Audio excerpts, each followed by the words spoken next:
Dear students, in this class we'll study how to find out the magnetic field due to a circular loop of current. We have to find the magnetic field at a distance z above the center of a circular loop of current of radius r which carries a steady current I. ബയോസാവേർട്സിലോ use ചെയ്തിട്ടാണ് നമ്മൾ magnetic field കണ്ടുപിടിക്കാൻ പോകുന്നത്. അപ്പോൾ magnetic ഫീൽഡിൻ്റെ equation നമുക്കറിയാം. μ0I/4π integral dl' cross r cap by r square. ഇവിടെയുള്ള ഈ variables ആയ L, R ഒക്കെ എന്താണ് നിങ്ങൾക്ക് ഓർമ്മയുണ്ടെന്ന് ഞാൻ വിചാരിക്കുന്നു. നമുക്കൊന്നുകൂടെ റിവൈസ് ചെയ്യാം ഈ പോർഷനിൽ. ഇതാണ് നമ്മുടെ കറണ്ട് ക്യാരിയിങ് സർക്കുലർ ലൂപ്പ്. അതിലൂടെ പാസ് ചെയ്യുന്ന സ്റ്റഡി കറണ്ടിനെ I എന്ന് നമ്മൾ ഡിനോട്ട് ചെയ്യുന്നു. ഡയറക്ഷനാണ് ഇവിടെ കാണിച്ചിട്ടുള്ള ആരോ മാർക്ക്. അപ്പോൾ ഈ ഡയറക്ഷനിലാണ് കറണ്ട് പോകുന്നത്. ഈ ലൂപ്പിൻ്റെ റേഡിയസ് ആണ് ഇവിടെ കാണിച്ചിരിക്കുന്ന ക്യാപിറ്റൽ R. ആ ലൂപ്പിൻ്റെ സെൻറ്റർ നമ്മൾ ഒറിജിൻ ആയിട്ട് മാർക്ക് ചെയ്യാം. Z എന്ന് പറഞ്ഞ ഡിസ്റ്റൻസ് മുകളിലേക്ക് ഉള്ള പോയിന്റ് P എന്ന് പറഞ്ഞ പോയിന്റാണ് ഈ കാണിച്ചിരിക്കുന്നത്. അത് ഒറിജിനിൽ നിന്ന് Z ഡിസ്റ്റൻസ് നേരെ മുകളിലേക്കാണ്. ഈ പോയിന്റിലുള്ള മാഗ്നറ്റിക് ഫീൽഡാണ് നമുക്ക് കണ്ടുപിടിക്കേണ്ടത്. അപ്പോൾ ഇവിടെ ഈ ഇക്വേഷനിലുള്ള dl' നമ്മൾ കാണിക്കണം ഫിഗറിൽ.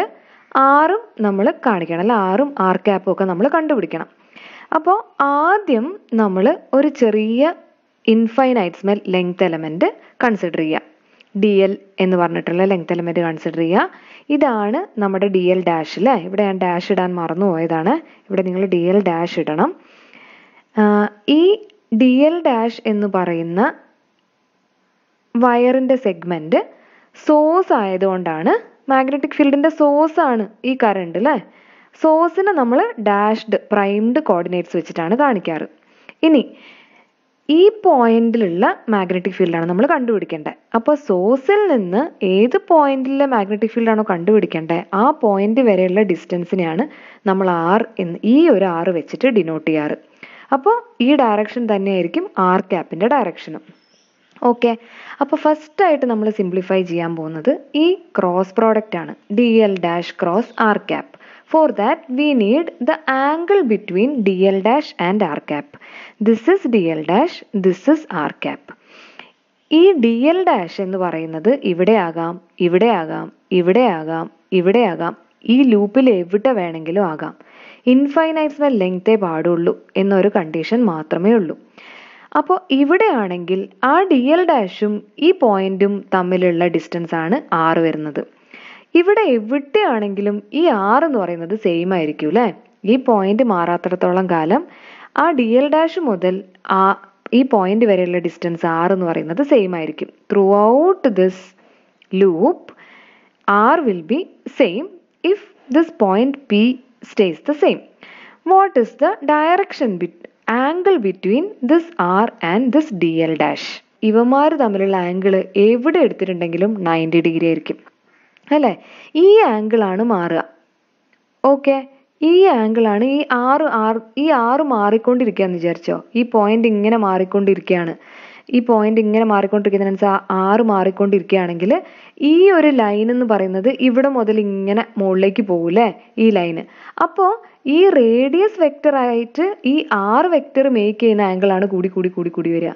എന്നാൽ തന്നെ ഈ dl' ഈ R തമ്മിൽ മേക്ക് ചെയ്യുന്ന ആംഗിൾ എപ്പോഴും 90 ഡിഗ്രി തന്നെ ആയിരിക്കും. ഓക്കെ, അപ്പോൾ ഈ ഒരു ഭാഗത്ത് നമുക്ക് സിംപ്ലിഫൈ ചെയ്യാം. dl' into modulus of unit vector is 1 into sine of angle between them that is 90. ബാക്കി എല്ലാത്തിനെയും നമ്മൾ അങ്ങനെ തന്നെ എഴുതി. നമുക്കറിയാം സൈൻ 91 ആണ്. അതുകൊണ്ട് the magnetic field produced by this small length element dl' which is dB equal to μ0I/4π dl' by r square. ഇപ്പം നമ്മൾ കണ്ടുപിടിച്ചത് എന്താ? ഈ ചെറിയ ലെങ്ത് പ്രൊഡ്യൂസ് ചെയ്യുന്ന, ഈ പോയിന്റിൽ പ്രൊഡ്യൂസ് ചെയ്യുന്ന ചെറിയ മാഗ്നറ്റിക് ഫീൽഡ്. ഈ കംപ്ലീറ്റ് മാഗ്നറ്റിക് ഫീൽഡ് കിട്ടാൻ നമുക്ക് എന്താ ചെയ്യാൻ പറ്റുക? നമ്മൾ ഇൻ്റഗ്രേറ്റ് ചെയ്യണം അല്ലേ? Throughout this loop we have to integrate.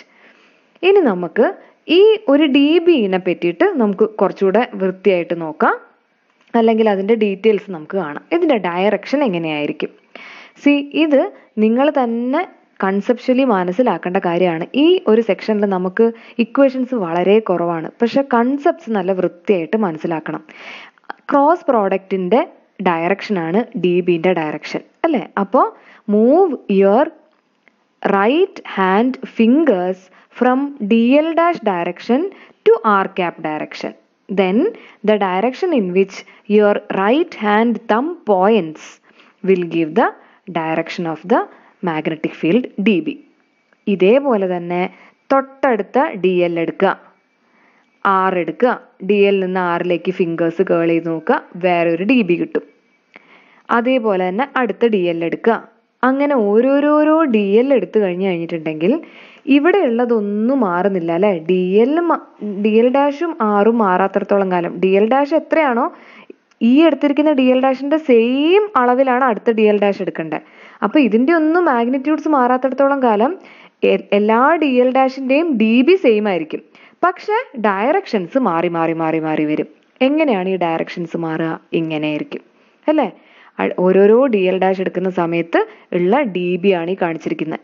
ആദ്യത്, പിന്നെ ഇത്. അങ്ങനെ ഒരു വട്ടത്തിൽ കറങ്ങുന്ന രീതിയിലുള്ള ഒരു വെക്ടറാണ് നമുക്ക് കിട്ടുക. ഇവിടെ കുറച്ച് ഡി ബിസ് മാത്രമേ കാണിച്ചിട്ടുള്ളൂ കേട്ടോ. നമുക്കറിയാം ഈ ഡി എൽ എന്ന് പറയുന്നത് ഇൻഫൈനൈറ്റ്ലി കൂട്ടിക്കഴിഞ്ഞാൽ മാത്രമേ ഈ എല്ല് കംപ്ലീറ്റ് ആയിട്ട് നമുക്ക് കിട്ടുള്ളൂ, സർക്കംഫറൻസ്. അതുകൊണ്ട് തന്നെ ഇൻഫൈനൈറ്റ്മൽ ഡി ബി എലമെന്റ്സ് ഉണ്ടാവും. അതിനെ നമുക്ക് ഇന്റഗ്രേറ്റ് ചെയ്താലേ നമുക്ക് ബി കിട്ടുള്ളൂ. അപ്പൊ കണ്ടിന്യൂസ് ആയിട്ടുള്ള ഡിസ്ട്രിബ്യൂഷൻ, കണ്ടിന്യൂസ് ആയിട്ടുള്ള കുറേ ഡി ബികളുണ്ട്. അതിൽ 7 മാത്രമാണ് ഇവിടെ കാണിച്ചിട്ടുള്ളത്. ഓക്കെ, അപ്പൊ നിങ്ങൾക്ക് അതിൻ്റെ ഒരു ഐഡിയ കിട്ടാൻ വേണ്ടിയിട്ടാണ് ഈ കുറച്ച് വെക്ടേഴ്സ് ഇവിടെ കാണിച്ചിട്ടുള്ളത്. അപ്പൊ ഈ ഫിഗർ തന്നെ നമുക്ക് മനസ്സിലാക്കാൻ പറ്റും, ഓൾ ദീസ് വെക്ടേഴ്സ് ഒരു കോണിന്റെ ആകൃതിയിലാണ് കിടക്കുന്നത് അല്ലേ? ഇങ്ങനെ ഒരു ലൈന് കൺസിഡർ ചെയ്യുക, ഇങ്ങനെ ഒരു ലൈന് കൺസിഡർ ചെയ്യുക. അതിനെ കംപ്ലീറ്റ് ആയിട്ട് 3 ഡയമെൻഷനലി നിങ്ങൾ ഈ ഫിഗർ നോക്കുകയാണെങ്കിൽ നിങ്ങൾക്ക് മനസ്സിലാക്കാൻ പറ്റും ഇതൊരു കോണാണ് അല്ലേ? ഈ കോണിന്റെ സൈഡിലുള്ള സർഫസസിലാണ് ഈ വെക്ടേഴ്സ് മുഴുവൻ കിടക്കുന്നത്. കോണിന്റെ സൈഡിലുള്ള സർഫസിൽ മുഴുവനാണ് ഈ വെക്ടേഴ്സ് കിടക്കുന്നത്. അപ്പൊ ഈ വെക്ടറുകളെല്ലാം ഈ ഒരു സർക്കിൾ സ്പാൻ ചെയ്യുന്ന രീതിയിലാണ് ഈ വെക്ടറുകളെല്ലാം പോകുന്നത്. കണ്ടോ? ഈ വെക്ടർ ഇവിടുന്ന് തുടങ്ങി കഴിഞ്ഞാൽ അടുത്ത വെക്ടർ ഇവിടെ, അടുത്ത വെക്ടർ ഇവിടെ അവസാനിക്കുന്നു, ഇങ്ങനെ അവസാനിക്കുന്നു, ഇവിടെ. അപ്പോൾ ഈ ഡി ബികളെല്ലാം കൂടെ ഇട്ടിട്ടുണ്ടെങ്കിൽ നമുക്ക് ഇങ്ങനെ ഒരു കോണ് കിട്ടും. ഇനി ആ കോണിനെ നമുക്ക് കുറച്ചുകൂടെ വൃത്തിയായിട്ട് നോക്കാം. ആ കോണ് ഇങ്ങനെയാണെങ്കിൽ ആ കോണിനൊരു ആംഗിൾ ഉണ്ടാവും അല്ലേ? ഈ ആംഗിളിനെ നമ്മൾ വിളിക്കുന്ന പേരാണ് സെമി വെർട്ടിക്കൽ ആംഗിൾ. ഓക്കെ, ഇത് ഫുൾ ആംഗിൾ ആയിട്ട് എടുക്കുകയാണെങ്കിൽ ഇത് പകുതിയാണ്. അതുകൊണ്ട് സെമി വെർട്ടിക്കൽ ആംഗിൾ എന്നാണ് നമ്മൾ ഇതിനെ വിളിക്കുക. ഓക്കെ, ഇനി ഈ കാണിച്ചിരിക്കുന്ന ഈ നീല വെക്ടേഴ്സ് ഇല്ലേ, അതാണ് നമ്മുടെ ഡി ബി വെക്ടേഴ്സ്. നമുക്കൊരു കാര്യം അറിയാം, ഏത് വെക്ടറിനെയും അതിനെ പെർപെൻഡിക്കുലർ ആയിട്ടും പാരലൽ ആയിട്ടുള്ള 2 കോമ്പണൻസ് ആക്കി ഡിവൈഡ് ചെയ്യാം. ഇവിടെ നമുക്ക് ഇങ്ങനെ ഒരു ലൈൻ ഉണ്ട് വിച്ച് ഇസ് വൈ ഡയറക്ഷൻ, ഇങ്ങനെ ഒരു ലൈൻ ഉണ്ട് സെഡ് ഡയറക്ഷൻ. ഇത് മ്യൂച്വലി പെർപെൻഡിക്കുലർ ആയിട്ടുള്ള 2 ഡയറക്ഷൻസ് ആണ്. അപ്പോൾ ഏത് വെക്ടറിനെയും നമുക്ക് വൈ ഡയറക്ഷനിലും സ്പ്ലിറ്റ് ചെയ്യാം, സെഡ് ഡയറക്ഷനിലേക്കും സ്പ്ലിറ്റ് ചെയ്തിട്ടുള്ള 2 കോമ്പണൻസ് ആക്കി എഴുതാൻ പറ്റും. ഓക്കെ, അങ്ങനെയാണെങ്കിൽ നമുക്ക് എന്താ കിട്ടുക? ഈ ഡി ബി എന്ന് പറയുന്നത് മാഗ്നിറ്റ്യൂഡിൽ ഈ എല്ലാ വെക്ടേഴ്സും സെയിം ആണ് അല്ലേ? ഡയറക്ഷൻ മാത്രമേ വ്യത്യാസമുള്ളൂ. അപ്പൊ ഇവന്മാരുടെ എല്ലാവരുടെയും കോമ്പണൻസ് പെർപെൻഡിക്കുലർ കോമ്പണന്റ് നമുക്ക് ഇതിനെ വിളിക്കാം. കാരണം തീറ്റ മേക്ക് ചെയ്യുന്നത് ഈ ലൈനിലൂടെ ആയതുകൊണ്ട് ഈ ലൈനിലുള്ള കോമ്പണന്റിനെ നമുക്ക് പാരലൽ കോമ്പണന്റ് എന്ന് വിളിക്കാം. പെർപെൻഡിക്കുലർ കോമ്പണൻസ് എല്ലാം സെയിം ആയിരിക്കും അല്ലേ? അതാണ് ഈ കാണിച്ചിട്ടുള്ളത്. ഇങ്ങനെ എക്സ് വൈ പ്ലെയിൻ ആണ് ഈ കാണിച്ചിട്ടുള്ളത്. ഓക്കെ, നമ്മുടെ മൊബൈൽ ഫോണിന്റെ ഉള്ളിലേക്കും പുറത്തേക്കുമായിട്ട് കിടക്കുന്ന പെർപെൻഡിക്കുലർ ആയിട്ടുള്ള പ്ലെയിൻ ആണിത്. ഇതാണ് സെഡ് ആക്സിസ്. അപ്പൊ ഈ എക്സ് വൈ പ്ലെയിനിൽ കിടക്കും ഈ വെക്ടേഴ്സിന്റെ എല്ലാം പെർപെൻഡിക്കുലർ കോമ്പണൻസ്. അതാണ് ഈ കാണിച്ചിരിക്കുന്നത്. ഈ വെക്ടേഴ്സിനെല്ലാം മാഗ്നിറ്റ്യൂഡ് സെയിം ആണ് കേട്ടോ, പക്ഷെ ഡയറക്ഷൻ വ്യത്യാസം ഉള്ളതുകൊണ്ടാണ് ഈ വെക്ടേഴ്സിന്റെ നീളത്തിൽ വ്യത്യാസം ഉള്ളതായിട്ട് കാണിച്ചിരിക്കുന്നത്. പക്ഷെ നമുക്കറിയാം ഇത് ഡി ബി ആയതുകൊണ്ട് ഡി ബി സൈൻ തീറ്റ എല്ലാത്തിൻ്റെയും സെയിം ആയിരിക്കും. കാരണം ഈ എല്ലാ സാധനത്തിനും തീറ്റ സെയിം ആണ് അല്ലേ? ഒരു കോണിന്റെ സർഫസിലാണ് അത് ലൈ ചെയ്യുന്നത്. സോ കോണിന്റെ സർഫസ് തീറ്റ എന്ന് പറഞ്ഞ ആംഗിളിലാണ് ഈ ആക്സിസിൽ നിന്ന്. അപ്പൊ തീറ്റ ഈ എല്ലാ ഡി ബിക്കും സെയിം ആണ്. ഡി ബിന്റെ മാഗ്നിറ്റ്യൂഡും എല്ലാത്തിൻ്റെയും സെയിം ആണ്. അതുകൊണ്ട് തന്നെ ഈ കോമ്പണൻസ് എല്ലാം സെയിം ആയിരിക്കും. പക്ഷെ എക്സ് വൈ പ്ലെയിനിൽ ഒരു വട്ടത്തിലായിരിക്കും ഇത് ഡിസ്ട്രിബ്യൂട്ടഡ് ആയിട്ടുണ്ടാവുക. What about the parallel component? What about the component in the Z axis? ഇതിൻ്റെതും ഈ ഡയറക്ഷനിലായിരിക്കും, ഇതിൻ്റെതും ഈ ഡയറക്ഷനിലായിരിക്കും, ഇതിൻ്റെതും ഈ ഡയറക്ഷനിലായിരിക്കും. ഇവിടെ ഏത് ഡി ബി എടുത്തിട്ടുണ്ടെങ്കിലും അതിൻ്റെയൊക്കെ സെഡ് ആക്സിസിലുള്ള കോമ്പണന്റ് ഈ സെഡ് ആക്സിസിൽ ലൈ ചെയ്യും. അതാണ് ഈ കാണിച്ചിരിക്കുന്നത്. ഓക്കെ, ഇനി നമ്മൾ ഈ സർഫസിലുള്ള ഡി ബികളെ കൺസിഡർ ചെയ്യേണ്ട ആവശ്യമേ ഇല്ല. ഈ പെർപെൻഡിക്കുലർ കോമ്പണൻസ് ആഡ് ചെയ്യുക, ഈ പാരലൽ കോമ്പണൻസ് ആഡ് ചെയ്താൽ മതി അല്ലേ? വീണ്ടും കാര്യങ്ങൾ എളുപ്പമാകാൻ പോവുകയാണ്. ഇതെല്ലാം വളരെ സിമെട്രിക്കൽ ആയിട്ടാണ് ലൈ ചെയ്യുന്നത് എന്ന് പറഞ്ഞിട്ടുണ്ടെങ്കിൽ ഈ വെക്ടറിന് നേരെ ഈക്വൽ ആൻഡ് ഓപ്പോസിറ്റ് ആയിട്ട് വേറെ വെക്ടർ ഉണ്ട്, ഇതിന് ഈക്വൽ ആൻഡ് ഓപ്പോസിറ്റ് ആയിട്ട് വേറെ വെക്ടർ ഉണ്ട്, ഇതിന് ഈക്വൽ ആൻഡ് ഓപ്പോസിറ്റ് ആയിട്ട് വേറെ വെക്ടർ ഉണ്ട്. ഇതെല്ലാം സിമെട്രിക് ആയിട്ട് ഈ എക്സ് വൈ പ്ലെയിനിൽ അറേഞ്ച് ചെയ്തിരിക്കുക ആയതുകൊണ്ട് ഒരു വെക്ടർ വേറെ വെക്ടറിനെ ക്യാൻസൽ ചെയ്ത് പെർപെൻഡിക്കുലർ കോമ്പണൻസ് എല്ലാം ക്യാൻസൽ ആയി പോകും. So all we have to do is add up all these parallel components. ഈ കേസിൽ കണ്ടിന്യൂസ് ഡിസ്ട്രിബ്യൂഷൻ ആയതുകൊണ്ട് നമുക്ക് ആഡ് ചെയ്യാൻ പറ്റില്ല, നമ്മൾ ഇൻ്റഗ്രേറ്റ് ചെയ്യണം. So now all you have to do is integrate d b cos theta. D b cos theta എന്ന് പറഞ്ഞിട്ടുള്ളത് ഒരെണ്ണത്തിന്റെ പാരലൽ കോമ്പണന്റ് ആണ്. അങ്ങനെയുള്ള എല്ലാത്തിൻ്റെയും പാരലൽ കോമ്പണന്റ് കിട്ടണമെങ്കിൽ ഇൻ്റഗ്രേറ്റ് ചെയ്താൽ മതി. സോ ഡി ബി നമ്മൾ നേരത്തെ കണ്ടുപിടിച്ച് വെച്ചു, μ0I/4π ഇൻ്റഗ്രൽ dl'/r² ആണ് കോസ് തീറ്റ എഴുതുക. ഓക്കെ, ഇനി നമുക്ക് ആ തീറ്റനെ ഒന്നും കൂടെ കണ്ടുപിടിക്കാൻ പറ്റുമോ നോക്കാം. ഈ ഒരു കോണിന്റെ സെമി വെർട്ടിക്കൽ ആംഗിൾ ആണ് തീറ്റ അല്ലേ? ഈ ആംഗിൾ തീറ്റയാണ്. ഈ ഒരു വെക്ടർ ഈ സെഡ് ആക്സിസ് ആയിട്ട് മേക്ക് ചെയ്യുന്ന ആംഗിൾ തീറ്റയാണ് നമുക്കറിയാം. ഇതും തമ്മിലുള്ളത് 90 ആണ്. അപ്പൊ ഈ ആംഗിൾ എത്രയായിരിക്കും? That will be 90 minus theta because this whole angle is 180 degree. So this is 90 minus theta. വീണ്ടും ഇത് 90 ആണെന്ന് നമുക്കറിയാം. അപ്പോൾ ഇത് എത്രയായിരിക്കും? ഇത് 90 മൈനസ് തീറ്റയും ഇത് 90 ആണെങ്കിൽ ഇത് തീറ്റ ആയിരിക്കും. എന്നാൽ മാത്രമേ ഇത് ടോട്ടൽ 180 ആവുള്ളൂ അല്ലേ? അപ്പോൾ ഈ ആംഗിൾ എന്ന് പറയുന്നത് തീറ്റയാണ്.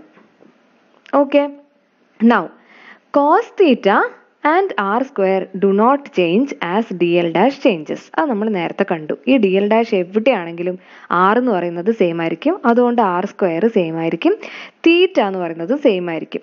r പല സ്ഥലത്ത് ആവുന്നതനുസരിച്ച് തീറ്റ മാറുന്നില്ല അല്ലേ? തീറ്റ മാറുകയില്ല. ഈ പോയിന്റ് മാറിയാൽ മാത്രമേ തീറ്റ മാറുള്ളൂ. അപ്പോൾ കോസ് തീറ്റയും മാറില്ല. Now b equal to μ0I/4π cos θ/r² integral dl. നേരത്തെയുള്ള ഇക്വേഷനിൽ നിന്ന് തീറ്റയും ആറും മാറാത്തതുകൊണ്ട് നമ്മൾ ഇന്റഗ്രലിൽ നിന്ന് അത് രണ്ടിനെയും പുറത്തെടുത്തു. ഈ ഇന്റഗ്രൽ dl' എന്താണ്? You have to integrate this whole length. That will be circumference of the circle which is equal to 2πr. ഈ ഫിഗറിൽ നിന്ന് നമുക്കറിയാം ഇത് റൈറ്റ് ട്രയാങ്കിൾ ആണ് അല്ലേ? അപ്പോൾ cos θ can be written as capital R by small r. You can also write small r whole square is equal to z² plus capital R². അപ്പോൾ cos θ നമ്മൾ r/r എന്ന് എഴുതി. ഇവിടെയുള്ള r² നമ്മൾ z² plus r² എന്ന് മാറ്റി എഴുതുകയാണെങ്കിൽ you can write b as μ0I/4π capital R by small r z² plus r² into 2πr. അതിൽ ക്യാൻസലേഷൻസ് നടത്തുകയാണെങ്കിൽ ഫൈനലി നമുക്ക് കിട്ടുന്ന equation b equal to μ0I/2 r² divided by r² plus z² whole raised to 3/2 എന്നാണ്. സബ്സ്റ്റിറ്റ്യൂഷനും ഒരു extra step മാത്രമേ ഇവിടെ എഴുതാനുള്ളൂ കേട്ടോ. അത് സ്വന്തം ചെയ്ത് you have to make sure that you are getting this equation. അപ്പോൾ നമുക്കിവിടെ അറിയാവുന്നത് ഈ സർക്കുലർ ലൂപ്പിൻ്റെ റേഡിയസും ഏത് പോയിന്റിലാണ് മാഗ്നറ്റിക് ഫീൽഡ് കണ്ടുപിടിക്കേണ്ടത്, ആ പോയിന്റ് എത്ര ഡിസ്റ്റൻസിലാണ് ഈ ലൂപ്പിന്റെ സെന്ററിൽ നിന്നും ലൈ ചെയ്യുന്നത് എന്നും മാത്രമാണ് അല്ലേ? ഈ സ്മോൾ സെഡും ക്യാപിറ്റൽ ആറും മാത്രമാണ് നമുക്ക് അറിയുന്നത്. ഈ ആർ എന്ന് പറയുന്നത് ഇൻഫൈനൈറ്റ്സ്മൽ എലിമെന്റിൽ നിന്ന് ഈ പോയിന്റിലേക്കുള്ള ഡിസ്റ്റൻസ് ആണ്. അതൊന്നും നമുക്ക് അറിയില്ല. അതുകൊണ്ടാണ് ഈ ഇക്വേഷന് തീറ്റയും നമുക്ക് അറിയില്ല അല്ലേ? തീറ്റയെ നമുക്ക് ഈ കറണ്ട് ലൂപ്പ് തന്നു കഴിഞ്ഞ് കഴിയുമ്പോൾ ഈ തീറ്റ ആറും ഒന്നും നമുക്കറിയില്ല. അത് നമ്മൾ ഈ ഇതിൻ്റെ തിയറിറ്റിക്കൽ ഡെറിവേഷന് വേണ്ടിയിട്ട് ഡിഫൈൻ ചെയ്തെടുത്തിരിക്കുന്ന, അല്ലെങ്കിൽ ബയോസാവേർഡ്സിൽ യൂസ് ചെയ്ത് കണ്ടുപിടിക്കാൻ വേണ്ടിയിട്ട് ഡിഫൈൻ ചെയ്ത് വെച്ചിട്ടുള്ള പാരാമീറ്റേഴ്സ് ആണ്. അപ്പോൾ അതുകൊണ്ടാണ് നമ്മൾ തീറ്റേനെയും സ്മോൾ ആറിനെയും മാറ്റി അവസാനം ക്യാപിറ്റൽ ആറിൻ്റെയും സെഡിൻ്റെയും ടേംസിലുള്ള ഇക്വേഷൻ ആക്കി എഴുതുന്നത്. ഈ ഇക്വേഷൻ ബൈ ഹാർട്ട് പഠിക്കണം. ഇതെങ്ങനെയാണ് കിട്ടുക എന്നുള്ളതും പഠിക്കണം. ഇനി magnetic field at the centre of this loop ആണ് കാണേണ്ടതെങ്കിൽ എന്ത് ചെയ്താൽ മതി? സെഡ് 0 ആയിരിക്കും അല്ലേ? ഈ പോയിന്റ് എന്ന് പറയുന്നത് ഇവിടെയാണെങ്കിൽ സെഡ് 0 ആയിരിക്കും. അപ്പോൾ ഇവിടെ സെഡ് 0 കൊടുത്തു കഴിഞ്ഞാൽ ഈ ഡിനോമിനേറ്റർ എന്താവും? r²⁵ എന്നാവും. ഈ ഡിനോമിനേറ്റർ അപ്പോൾ എന്തായി മാറും? r⁵ ആവും. ഈ 2 ക്യാൻസൽ ആവും അല്ലേ? r⁵, മുകളിൽ r⁵2 ഉണ്ട്. അപ്പോൾ ഈ ഒരു ക്വാണ്ടിറ്റി എന്ന് പറയുന്നത് 1/r ആയിട്ട് മാറും. So, magnetic field exactly at the center of this current carrying loop will be μ0I/2r. Magnetic field at a distance s from a current carrying wire എന്തായിരുന്നു? μ0I/2πs. Magnetic field at the center of a current carrying loop എന്താണ്? μ0I/2r. r is the radius of the loop. Okay, homework ആയിട്ട് ഗ്രിഫിത്തിലെ problem number 5.8 ചെയ്യണം. എന്നിട്ട് അതും കൂടെ നോട്ട്ബുക്കിൽ എഴുതി photo എടുത്തിട്ട് വേണം അസൈൻമെൻറ്റ് സബ്മിറ്റ് ചെയ്യാൻ വേണ്ടിയിട്ട്. That's all for today. Thank you.